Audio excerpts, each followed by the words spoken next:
Hi guys, I'm Chaitanya. Welcome to ಎಸಿರೇಟ್ classes. ನಾವು ನಿನ್ನೆ ಸೋರ್ಸಸ್ ಆಫ್ ದಿ ಕಾನ್ಸ್ಟಿಟ್ಯೂಷನ್ ಬಗ್ಗೆ ನೋಡಿದ್ವಲ್ವಾ. ಇವತ್ತು ಪ್ರಿಯಾಂಬಲ್ ಬಗ್ಗೆ ನೋಡ್ತಾ ಹೋಗೋಣ. ಸೊ ಫಸ್ಟು ಪ್ರಿಯಾಂಬಲ್ ಅಂದರೆ ಏನು? ಸೊ ಕಾನ್ಸ್ಟಿಟ್ಯೂಷನಲ್ಲಿ ಪ್ರಿಯಾಂಬಲ್ ಈಸ್ ಅ ಪಾರ್ಟ್ ಇದೆಯೋ ಇಲ್ವೋ?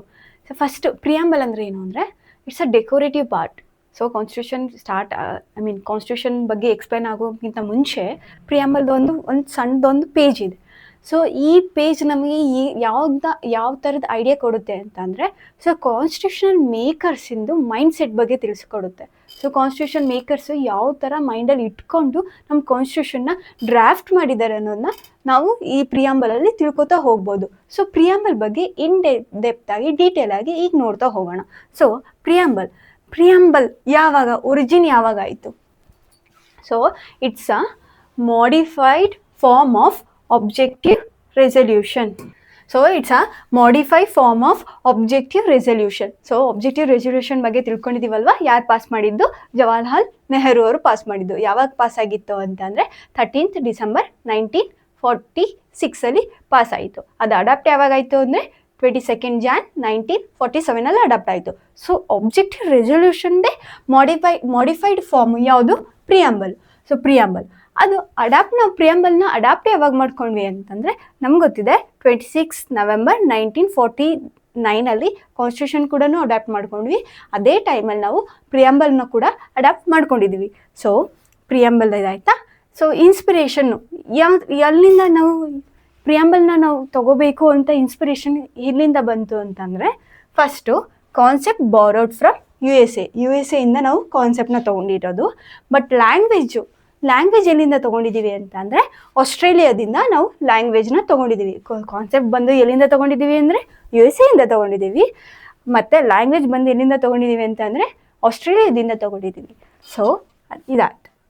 ಅದಾದಮೇಲೆ ಕೆಲವೊಬ್ಬೊಬ್ಬರು ಪ್ರಿಯಾಂಬಲ್ ಬಗ್ಗೆ ಡಿಸ್ಕ್ರೈಬ್ ಮಾಡಿದ್ದಾರೆ. ಸೊ ಯಾವ್ಯಾವ ಪರ್ಸ್ನಾಲಿಟಿ ಪೀಪಲ್ಸು ಏನೇನು ಹೇಳಿದ್ದಾರೆ ಅಂತ ನೋಡೋಕ್ಕೋದ್ರೆ, ID ಕಾರ್ಡ್ ಆಫ್ ಕಾನ್ಸ್ಟಿಟ್ಯೂಷನ್ ಅಂತ ಯಾರು ಹೇಳಿದ್ದಾರೆ ಅಂತಂದರೆ N.A. ಪಾಲ್ಕಿವಾಲಾ. ಸೊ ಇದು ಇಂಪಾರ್ಟೆಂಟ್ ಆಗುತ್ತೆ, ಇದು ಕೇಳುವಂಥ ಚಾನ್ಸಸ್ ಇರುತ್ತೆ ಎಕ್ಸಾಮ್ಸಲ್ಲೆಲ್ಲ. So I D card of the constitution ಅಂತ ಅಂದ್ಬಿಟ್ಟು ಯಾರು ಹೇಳಿದ್ದಾರೆ ಅಂತಂದರೆ N.A. ಪಾಲ್ಕಿವಾಲಾ ಅವರು ಹೇಳಿದ್ದಾರೆ. ಹಾರೋಸ್ಕೋಪ್ ಆಫ್ ದಿ ಕಾನ್ಸ್ಟಿಟ್ಯೂಷನ್ ಅಂತ ಯಾರು ಹೇಳಿದ್ದಾರೆ ಅಂತಂದರೆ K.M. ಮುನ್ಸಿ ಅವರು ಹೇಳಿದ್ದಾರೆ.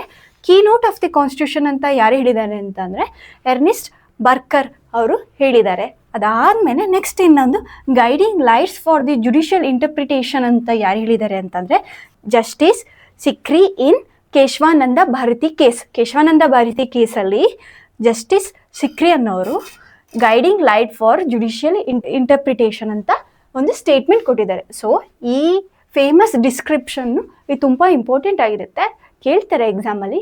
ಇನ್ನೊಂದು ಸತಿ ಗ್ಯಾಪ್ನ ಇಟ್ಕೊಂಡಿರಿ, ಇನ್ನೊಂದು ಸತಿ ನೋಡ್ತಾ ಹೋದಂಗೆ ಗ್ಯಾಪ್ನ ಆಗುತ್ತೆ, ಆಯಿತಾ? ನೆಕ್ಸ್ಟು, ಸೊ ಈ ಪ್ರಿಯಾಂಬಲಿಂದ ಸೋರ್ಸ್ ಯಾವುದು? So source of the authority ನಾವೇ, like we the people of India, we are the source for the preamble. So ಪ್ರಿಯಾಂಬಲಿಂದ ಸೋರ್ಸ್ ಯಾರು ಅಂತ ಅಂದರೆ we the people of India. So ಇದು ಗ್ಯಾಪ್ನ ಇಟ್ಕೋಬೇಕು. ಸೋರ್ಸ್ ಎಲ್ಲಿಂದ ಬರ್ತಿದೆ ಅಂತಂದರೆ we the people of the India. So ನಾವು ಆ ಪವರ್ ಕೊಟ್ಟಿದ್ವಿ ಪ್ರಿಯಾಂಬಲ್ ಬರೆಯೋದಕ್ಕೆ, ನಾವು ಬರೆದಿರೋದು ಪ್ರಿಯಾಂಬಲ್ಲು ಆ ಥರ. ಸೊ ಅಟ್ಲೀಸ್ಟ್ ರಿಯಲಾಗಿ ಬರ್ದಿಲ್ಲ ಅಂತಂದ್ರೂ ಇಮ್ಯಾಜಿನೇಷನಲ್ಲಾದರೂ ಕೂಡ ನಮ್ಮಿಂದನೇ ಸೋರ್ಸು ಡಿರೈವ್ ಆಗಿರೋದು ಪ್ರಿಯಾಂಬಲ್ಗೆ. ಸೊ ಅದಾದಮೇಲೆ ಸೊ ಈಗ ಸೋರ್ಸ್ ನೋಡಿದ್ವಿ, ಸೊ ಎಲ್ಲಿಂದ ತೊಗೊಂಡಿದ್ದೀವಿ ಅಂತ ನೋಡಿದ್ವಿ, ಸೊ ಫೇಮಸ್ ಡಿಸ್ಕ್ರಿಪ್ಷನ್ಗಳು ನೋಡಿದ್ವಿ, ಪ್ರಿಯಾಂಬಲ್ ಬಗ್ಗೆ ಕೊಟೇಶನ್ ಕೊಟ್ಟಿರೋದನ್ನ ನೋಡಿದ್ವಿ. ಈಗ ಪ್ರಿಯಾಂಬಲಿಂದ ನೇಚರ್ ಹೇಗಿದೆ ಅನ್ನೋದು ನೋಡಬೇಕಲ್ವಾ? So nature of the preamble ಹೇಗಿದೆ ಅಂತಂದರೆ, ಓಕೆ, ಇದರಲ್ಲಿ ಸಾವರಿನ್ ಅಂತ ಅಂದರೆ ಏನು ಅಂತ ಅಂದರೆ, ಸೊ ನಾವು ಯಾವುದು ಎಕ್ಸ್ಟರ್ನಲ್ ಪ್ರೆಷರ್ ಬರಲ್ಲ. ಸೊ ನಮ್ಮ ಫ್ರೀಡಮ್ ಇರುತ್ತೆ. ನಾವು ಯಾವುದಾದ್ರೂ ಒಂದು ಇಂಟರ್ನ್ಯಾಷನಲ್ ಆರ್ಗನೈಜೇಷನ್ಗೆ ನಾವು ಹೋಗಿ ಸೇರ್ಕೋಬೇಕು ಅಂತಂದ್ರೂ ನಾವು ಬೇರೆ ಕಂಟ್ರೀಸ್ ಅಂಡರಲ್ಲಿ ನಾವು ವರ್ಕ್ ಮಾಡಲ್ಲ. ನಮಗೆ ಇಷ್ಟ ಇದ್ದರೆ ಅಷ್ಟೇ ನಾವು ಹೋಗಿ ಸೇರ್ಕೋತೀವಿ ಅಂತ ಇದ್ರ ಮೀನಿಂಗ್ ಆಗಿರುತ್ತೆ. ಸೊ ನಮ್ಮ ಕಂಟ್ರಿ ಸೋಷಲಿಸ್ಟಿಕ್ ಇದೆ. ಸೋಷಿಯಲ್ ಆ್ಯಂಡ್ ಎಕನಾಮಿಕ್ ಈಕ್ವಾಲಿಟಿನ ನಾವು ನೇಚರ್ ಆಫ್ ಇಂಡಿಯನ್ ಸ್ಟೇಟಲ್ಲಿ ಯಾವ್ದ್ಯಾವ್ದು ಬರುತ್ತೆ ಅಂತಂದರೆ ಸಾವರಿನ್ ಅನ್ನೋದು ಫಸ್ಟ್ ಬರುತ್ತೆ. ಸೊ ನಾವು ಯಾವುದೇ ಇಂಟರ್ನ್ಯಾಷನಲ್ ಆರ್ಗನೈಜೇಷನಲ್ಲೂ ಕೂಡ ನಾವು ಪಾರ್ಟಿಸಿಪೇಟ್ ಮಾಡ್ತೀವಿ ಅಂತ ಅಂದರೆ ನಾವು ಎಕ್ಸ್ಟರ್ನಲ್ ಪ್ರೆಷರ್ನಿಂದ ತೊಗೊಂಡು ಮಾಡೋದಿಲ್ಲ, ನಮ್ಮದೇ ಆದಂಥ ಓನ್ ಫ್ರೀಡಮ್ ಇರುತ್ತೆ. ಸೊ ಅದು ಸೋಷಲಿಸ್ಟ್ ಇದೆ. ಸೋಷಿಯಲ್ ಆ್ಯಂಡ್ ಎಕನಾಮಿಕ್ ಈಕ್ವಾಲಿಟಿನ ನಾವು ಪ್ರಮೋಟ್ ಮಾಡ್ತೀವಿ. ಮತ್ತು ಸೆಕ್ಯುಲರ್ ಇದೆ, ಅಂದರೆ ನಮ್ಗೆ ಡೆಫಿನೆಟ್ ಸ್ಟೇಟ್ ರಿಲಿಜನ್ ಅನ್ನೋದಿಲ್ಲ, ಎಲ್ಲ ರಿಲಿಜನ್ ಕೂಡ ನಾವು ಅಕ್ಸೆಪ್ಟ್ ಮಾಡ್ತೀವಿ. ಸೊ ನಮ್ಮದ್ರಲ್ಲಿ ಏನಾಗುತ್ತೆ ಅಂದರೆ ಪಾಸಿಟಿವ್ ಸೆಕ್ಯುಲರಿಸಮ್ ಇದೆ. ಸೊ ಅದಾದಮೇಲೆ ಡೆಮೋಕ್ರೆಟಿಕ್ ಇದೆ. ಡೆಮೋಕ್ರೆಟಿಕ್ ಹೇಗೆ ಅಂತಂದರೆ ನಾವು MP MLAಗಳನ್ನ ನಾವು ವೋಟ್ ಮಾಡಿ ಎಲೆಕ್ಟ್ ಮಾಡಿ ಕಳಿಸ್ತೀವಿ, ಅದಕ್ಕೋಸ್ಕರ ನಮ್ಮದು ಕಂಟ್ರಿನು ಡೆಮೋಕ್ರೆಟಿಕ್. ರಿಪಬ್ಲಿಕ್ ಅಂತಂದರೆ head of state. Head of state ಅಂದರೆ ಯಾರು? ಪ್ರೆಸಿಡೆಂಟ್ ಕೂಡ ನಾವು ಎಲೆಕ್ಟ್ ಮಾಡೋದ್ರಿಂದ ನಮ್ಮ ಕಂಟ್ರಿ ಏನಾಗಿದೆ ಅಂದರೆ ರಿಪಬ್ಲಿಕ್ ಆಗಿ ಇದೆ. ಇದು ಏನಾಗುತ್ತೆ, ಇದು nature of the Indian state. ಈ ನೇಚರ್ ಆಫ್ ದಿ ಇಂಡಿಯನ್ ಸ್ಟೇಟಲ್ಲಿ ನಮ್ದು ಎಷ್ಟು ಪಾಯಿಂಟ್ ಬರುತ್ತೆ ಅಂತ ಅಂದರೆ 5 ಪಾಯಿಂಟ್ಸ್ ಬರುತ್ತೆ. ಈ 5 ಪಾಯಿಂಟ್ಸ್ ಕೂಡ ಇಂಪಾರ್ಟೆಂಟ್ ಆಗಿರುತ್ತೆ.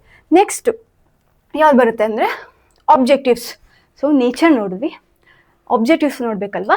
ಏನು ಆಬ್ಜೆಕ್ಟಿವ್ಸ್ ಅಂತಂದರೆ ಫಸ್ಟು ಜಸ್ಟಿಸ್ ಇರಬೇಕು. ಜಸ್ಟಿಸಲ್ಲಿ ಯಾವ ಥರ ಇರಬೇಕು ಅಂತಂದರೆ ಸೋಷಿಯಲ್ ಜಸ್ಟಿಸ್ ಇರಬೇಕು, ಎಕನಾಮಿಕ್ ಜಸ್ಟಿಸ್ ಇರಬೇಕು, ಪೊಲಿಟಿಕಲ್ ಜಸ್ಟಿಸು ಇರಬೇಕು. ಅಂದರೆ ಪೊಲಿಟಿಕಲ್ ಜಸ್ಟಿಸ್ ಅಂದರೆ ವುಮೆನ್ಗೂ ಕೂಡ ವೋಟ್ ಮಾಡೋ ಅಧಿಕಾರ ಬರಬೇಕು. ಸೋಷಿಯಲ್ ಜಸ್ಟಿಸ್ ಅಂತ ಅಂದರೆ ಸೊ ಈ ಒಂದು ಮುನ್ಸಿಪಾಲ್ಟೀಸ್ ವರ್ಕರ್ಸ್ ಕೂಡ ಅವ್ರದ್ದು ಲೇಬರ್ಸ್ದು ಚಾರ್ಜಸ್ಸು ನೀಟಾಗಿ ಹೋಗ್ತಾ ಇರಬೇಕು. ಸೊ ಈ ಥರ. So justice. ಲಿಬರ್ಟಿ ಅಂತ ಅಂದರೆ ಫ್ರೀಡಮ್ ಇರಬೇಕು. ಫ್ರೀಡಮ್ ಯಾವುದ್ಯಾವುದ್ರಲ್ಲಿ ಇರಬೇಕು ನಮಗೆ ಅಂತಂದರೆ thought, expression, belief, faith, worship, ಈ ಇಷ್ಟರಲ್ಲೂ ಕೂಡ ಲಿಬರ್ಟಿ ಬೇಕಾಗಿರುತ್ತೆ. ಸೊ ಅದಾದಮೇಲೆ ಆಬ್ಜೆಕ್ಟಿವ್ಸಲ್ಲೇ ಫಸ್ಟು ನಾವೇನು ನೋಡಿದ್ವಿ, ಜಸ್ಟಿಸ್ ನೋಡಿದ್ವಿ, ಜಸ್ಟಿಸ್ ನೋಡಿದ್ವಿ, ಅದಾದಮೇಲೆ ಲಿಬರ್ಟಿ ನೋಡಿದ್ವಿ. ನೆಕ್ಸ್ಟು ಆಬ್ಜೆಕ್ಟಿವ್ಸಲ್ಲಿ ನೆಕ್ಸ್ಟ್ ಯಾವ್ದು ಬರುತ್ತೆ ಅಂದರೆ ಈಕ್ವಾಲಿಟಿ ಬರುತ್ತೆ ಮತ್ತು ಫ್ರೆಟರ್ನಿಟಿ ಬರುತ್ತೆ. ಈಕ್ವಾಲಿಟಿ ಯಾವುದ್ರಲ್ಲಿ ಇರಬೇಕು? ಸ್ಟೇಟಸಲ್ಲೂ ಇರಬೇಕು, ಆಪರ್ಚುನಿಟಿಯಲ್ಲೂ ಇರಬೇಕು. ಸೊ ಅದಾದಮೇಲೆ ಅಂದರೆ ಫಾರ್ ಎಕ್ಸಾಂಪಲ್ ಏನು ಹೇಳ್ಬೋದು ಅಂದರೆ ಈಕ್ವಾಲಿಟಿಲಿ SC ST ಸ್ಟೂಡೆಂಟ್ಸು ಸ್ಟೇಟಸ್ ಅಷ್ಟೇ ಅಲ್ಲ, ಆಪರ್ಚುನಿಟಿ ಅಂತಂದರೆ ಅವ್ರ ಎಕ್ಸಾಮ್ಸಲ್ಲೂ ಕೂಡ ಅವ್ರಿಗೊಂದು ಆಪರ್ಚುನಿಟಿನ ನಾವು ಕ್ರಿಯೇಟ್ ಮಾಡಿಕೊಡ್ಬೇಕು. ಅದಾದಮೇಲೆ ಫ್ರೆಟರ್ನಿಟಿ ಅಂತಂದರೆ identify the individual and unity and integrity of the nation. ಇದು ಇಂಟಿಗ್ರಿಟಿ ಅನ್ನೋದು ಒಂದು ಟರ್ಮ್ ಇಲ್ಲಿ ತುಂಬ ಇಂಪಾರ್ಟೆಂಟ್ ಆಗಿರುತ್ತೆ. ಇಲ್ಲಿ ನೋಡ್ತಾ ಹೋಗಿ. ಇದು ಫ್ರೆಟರ್ನಿಟಿ ಅಂತ ಅಂದರೆ brotherhood, unity and integrity of the nation, fraternity ಅಂಡರಲ್ಲಿ ಬರುತ್ತೆ. ಸೊ ಅದಾದಮೇಲೆ ನಾವೇನು ನೋಡಿದ್ವಿ, ಸೊ ನೇಚರ್ ನೋಡಿದ್ವಿ, ಆಬ್ಜೆಕ್ಟಿವ್ಸ್ ಆಫ್ ದಿ ಪ್ರಿಯಾಂಬಲ್ನ ನೋಡಿದ್ವಿ. ನೆಕ್ಸ್ಟು ಪ್ರಿಯಾಂಬಲ್ದು ಅಮೆಂಡ್ಮೆಂಟ್ ಮಾಡ್ಬೋದಾ? There is one question, preamble amendment ಮಾಡ್ಬೋದಾ? ಹಾಂ. ಸೊ ಇದಕ್ಕೆ ಒಂದು ಸತಿ ಪ್ರಿಯಾಂಬಲ್ ಇದು ಕೇಳ್ತಾರೆ, ಲೈಕ್ ಪ್ರಿಯಾಂಬಲ್ ಎಷ್ಟು ಸತಿ ಅಮೆಂಡ್ ಆಗಿದೆ ಅನ್ನೋದು ಕೇಳ್ತಾರೆ. ಸೊ ಪ್ರಿಯಾಂಬಲ್ ಅಮೆಂಡ್ ಆಗಿದೆ ಎಷ್ಟು ಸತಿ ಆಗಿದೆ ಅಂತಂದರೆ 1 ಸತಿ ಅಮೆಂಡ್ ಆಗಿದೆ. ಸೊ ಯಾವ ಅಮೆಂಡ್ಮೆಂಟಿಂದ ಅಮೆಂಡ್ ಆಗಿದೆ ಅಂತಂದರೆ 42nd ಅಮೆಂಡ್ಮೆಂಟ್ ಆಫ್ 1976. ಇಲ್ಲಿ ಇದನ್ನ ಮಿನಿ ಕಾನ್ಸ್ಟಿಟ್ಯೂಷನ್ ಅಂತಲೂ ಕರಿತೀವಿ. ಈ ಅಮೆಂಡ್ಮೆಂಟ್ನ ನಾವು ಏನಂತ ಕರಿತೀವಿ? ಮಿನಿ ಕಾನ್ಸ್ಟಿಟ್ಯೂಷನ್ ಅಂತಲೂ ಕರಿತೀವಿ. So 42nd amendment 1976. ಯಾವ್ಯಾವ ವರ್ಡ್ ಆ್ಯಡ್ ಆಯಿತು ಅಂತ ಅಂದರೆ ಸೋಷಲಿಸ್ಟ್, ಸೆಕ್ಯುಲರ್ ಮತ್ತು ಇಂಟಿಗ್ರಿಟಿ. ನಾವು ಅವಾಗಲೇ ನೋಡಿದ್ವಲ್ಲ ಫೆಟರ್ನಿಟಿನಲ್ಲಿ ಯುನಿಟಿ ಆ್ಯಂಡ್ ಇಂಟಿಗ್ರಿಟಿ. ಸೊ ಬರೀ ಯುನಿಟಿ ಇತ್ತು ಮುಂಚೆ, ಈಗ ಅಮೆಂಡ್ಮೆಂಟ್ ಆದಾದಮೇಲೆ ಯುನಿಟಿ ಆ್ಯಂಡ್ ಇಂಟಿಗ್ರಿಟಿ ಬಂದಿದೆ. ಸೊ ಯಾವ್ಯಾವ ವರ್ಡ್ ಆ್ಯಡ್ ಆಗಿದೆ, ಈ ವರ್ಡ್ಸ್ ಕೂಡ ತುಂಬ ಇಂಪಾರ್ಟೆಂಟ್ ಆಗುತ್ತೆ. ಸೊ ವರ್ಡ್ಸ್ ಯಾವ್ದ್ಯಾವ್ದು ಆ್ಯಡ್ ಆಗಿದೆ ಅನ್ನೋದು ಕೂಡ ತುಂಬ ಇಂಪಾರ್ಟೆಂಟ್ ಆಗುತ್ತೆ. ಯಾವ್ದ್ಯಾವುದು ಅಂದರೆ ಸೋಷಲಿಸ್ಟ್, ಸೆಕ್ಯುಲರ್ ಮತ್ತು ಇಂಟಿಗ್ರಿಟಿ. ಸೊ ಒಂದೇ ಸತಿ ಅಮೆಂಡ್ಮೆಂಟ್ ಆಗಿರೋದು ಪ್ರಿಯಾಂಬಲ್. ಸೊ ಇದಾದಮೇಲೆ ಪ್ರಿಯಾಂಬಲ್ ಬಗ್ಗೆ ಒಂದಷ್ಟು ಕೇಸಸ್ ಬರುತ್ತೆ. ಅದರಲ್ಲಿ ಇಂಪಾರ್ಟೆಂಟ್ ಕೇಸಸ್ ಬಂದು ಫಸ್ಟು ಬೆರುಬರಿ ಯೂನಿಯನ್ ಕೇಸ್. ಅಂದರೆ ಇನ್ನೊಂದು ಸ್ವಲ್ಪ ಜೋಕಾಗಿ ಹೇಳ್ಕೊಡ್ಬೇಕು ಅಂತ ಅಂದರೆ ಪ್ರಿಯಾಂಬಲ್ ಅನ್ನೋದು ಕಾರ್ ಥರ ಮುಂದೆಗಡೆ ನೀವು ಮೆಣಸಿನ್ಕಾಯಿ ಲಿಂಬೆಹಣ್ಣು ಹಾಕಿ ಕಟ್ಬಿಟ್ರೆ ಅದು ಕಾರಿನ ಪಾರ್ಟ್ ಆಗಲ್ಲ ಅಂತ ಒಬ್ರು ಹೇಳ್ತಾರೆ. ಲೈಕ್ ಯಾವಾಗ ಹೇಳ್ತಾರೆ ಅದು ಬೆರುಬರಿ ಯೂನಿಯನ್ ಕೇಸಲ್ಲಿ ಆಗುತ್ತೆ. ಬಟ್ ಆದರೆ ಇದನ್ನ ನೆಕ್ಸ್ಟ್ ಕೇಸಲ್ಲಿ ಏನು ನೋಡ್ತೀವಿ ಅಂತಂದರೆ, ಸೊ ಕೇಶವಾನಂದ ಭಾರತಿ ಕೇಸಲ್ಲಿ ಏನು ಹೇಳ್ತಾರೆ ಅಂದರೆ ಇಲ್ಲ ಆ ಡೆಕೋರೇಟಿವ್ ಪಾರ್ಟ್ ಇರ್ಬೋದು, ಬಟ್ ಅದು ಪ್ರಿಯಾಂಬಲ್ದು ಪಾರ್ಟ್ ಆಗಿರುತ್ತೆ ಅಂತ ಹೇಳ್ತಾರೆ.